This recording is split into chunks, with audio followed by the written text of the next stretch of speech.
దేవునికి విరోధంగా ఉన్న ప్రతి ఒక్కరు జీవితంలో నష్టం అనుభవిస్తున్న ప్రతి ఒక్కరు ఏదో ఒక దుష్కార్యం ఉందండి.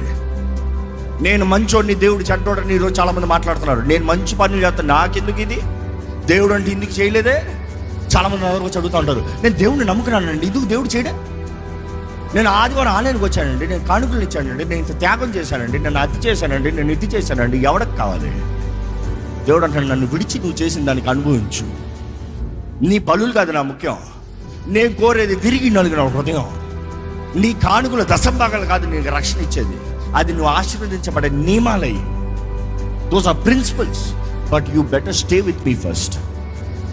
నువ్వు నేను కాదని అనుకుంటానండి. భార్య భర్తల సంబంధం లాగా ఉంటుందండి. దేవుడు అనేకసార్లు చూసేటప్పుడు భర్త భార్యను ప్రేమించకుండా, భర్త భార్యతో సంబంధం లేకుండా, భర్త అక్రమ సంబంధాన్ని పెట్టుకుని భార్యకి ఎన్ని నగలు కొనిస్తే ఏమైనా ప్రయోజనమా? ఈరోజు